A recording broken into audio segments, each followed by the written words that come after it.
I was thousands of miles away, serving overseas with my platoon, when I got the message that changed everything. My home had been rented out, without my permission. At first, I thought it had to be a mistake. Maybe some paperwork got mixed up. But the more I dug, the worse it got. My own HOA had leased out my property while I was deployed, pocketed the money, and claimed they had the authority to do it under some clause I'd never even seen. I couldn't believe it.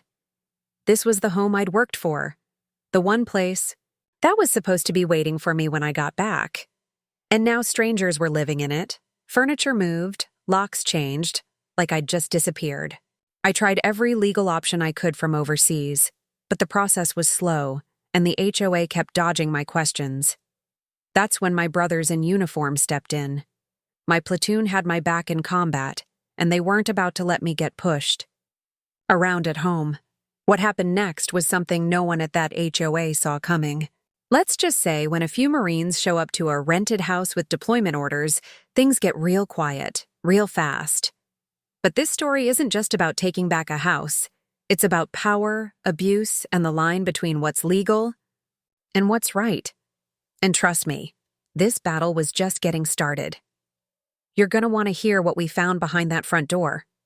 Before deployment, I'd gone through all the right steps, secured my home, paid my dues, even gave the HOA my contact info in case anything came up. Nothing unusual. But about 3 months into my tour, I got a vague email from a neighbor back home. It said, "Hey man, didn't know you moved out. Your place looks different." That's when the alarm bells went off. I hadn't moved out. I hadn't changed a thing. I reached out to the HOA immediately. No reply. A few days later, I finally got a response saying they had temporarily leased the property due to what they called abandonment. Abandonment? I was serving overseas. They knew that. I'd even sent a formal notice before I left. But somehow, they claimed that because no one had been occupying the unit, they were entitled to step in and manage it. The worst part? They didn't just rent it. They listed it as a short-term vacation rental. Strangers had been coming and going, partying, leaving trash on my lawn, turning my home into some weekend getaway. I couldn't believe it.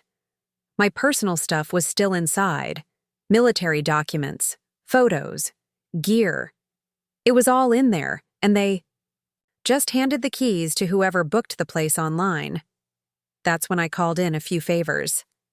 My platoon and I had dealt with way worse situations overseas, and now it was time to take this fight home. We started planning, carefully, quietly. And what we found next made this situation a whole lot darker. After digging deeper, things got even worse. One of my buddies back home drove by the house and sent me photos.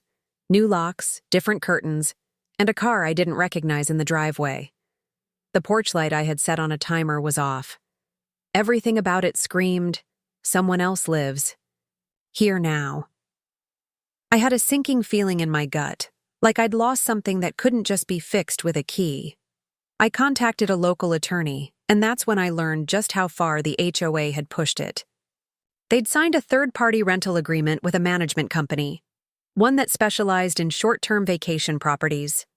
According to county records, the lease was issued under some obscure clause in the HOA bylaws that allowed temporary control of vacant residences for neighborhood upkeep.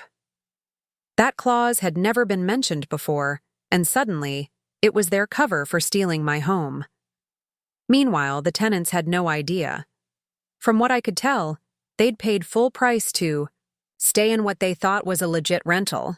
I didn't blame them, but I couldn't exactly explain my situation while I was halfway around the world. And here's where things started getting really shady. One of my neighbors told me they'd seen HOA board members going in and out of my house in the middle of the day, more than once. No reason, no notice, just walking around like they owned it. That's when we realized this wasn't just bad policy.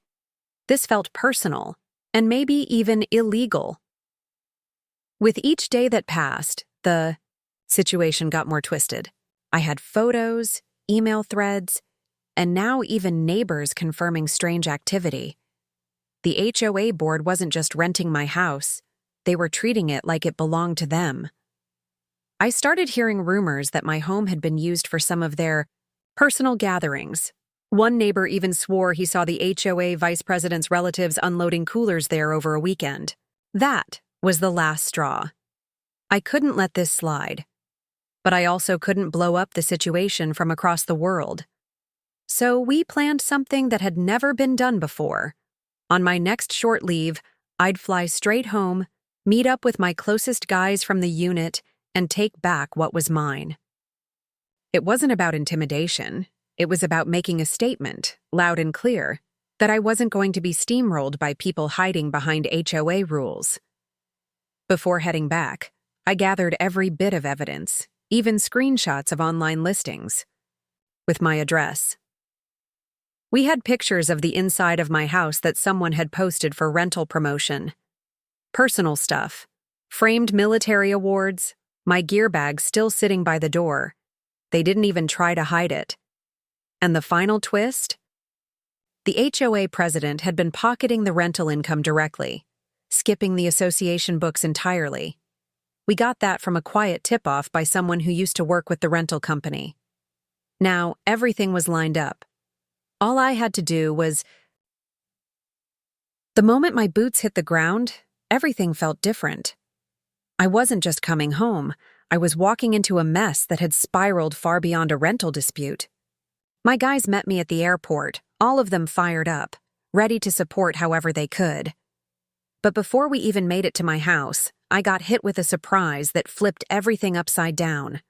A formal cease and desist letter taped to my door. It claimed I was trespassing on my own property and warned of legal consequences if I interfered with active tenants. That's when it hit me. The HOA wasn't just trying to control the house. They were trying to erase my ownership altogether. I looked up the property records again and found something strange. A quitclaim deed had been filed weeks earlier, transferring temporary trustee control of my home to the HOA president himself. It wasn't legal, not in any way that would hold up in court, but it was enough to slow down any action I could take. I felt blindsided. They were planning for this, probably from the moment I deployed.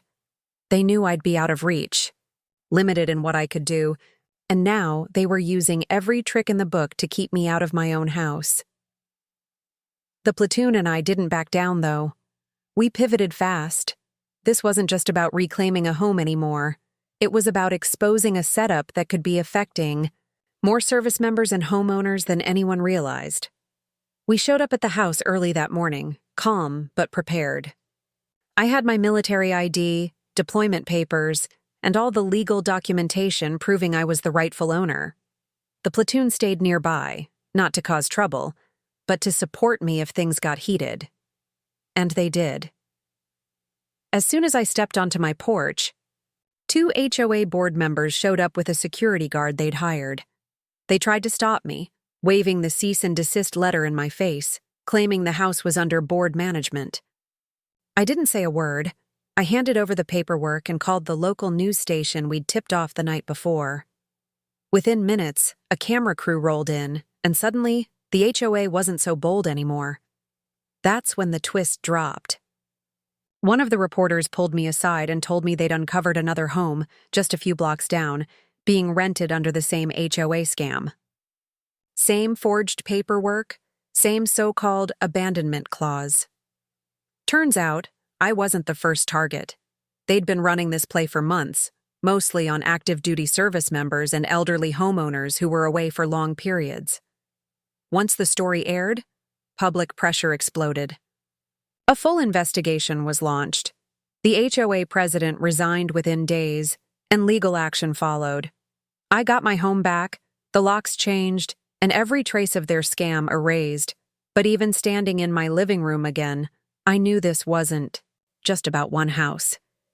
It was about stopping this from ever happening again. After everything, standing in my own kitchen again felt surreal. My boots hit the same hardwood floor I'd laid down myself. The photos were still on the walls, and the air finally felt like mine again, The tenants had moved out quietly once they realized they'd been scammed, and the property management company cut ties with the HOA almost immediately after the news story broke. Investigators uncovered at least 4 other homes targeted by the same fake trustee transfers. Most of them belonged to people who had trusted the HOA to do the right thing while they were away, just like I had. Thankfully, with public attention on our side, the county stepped in and several of the bylaws that had been abused were suspended pending a full legal review. The HOA, now under temporary oversight, held an emergency election. A few of the neighbors I'd served with back home stepped up to run for board positions, and for once, people actually showed up to vote.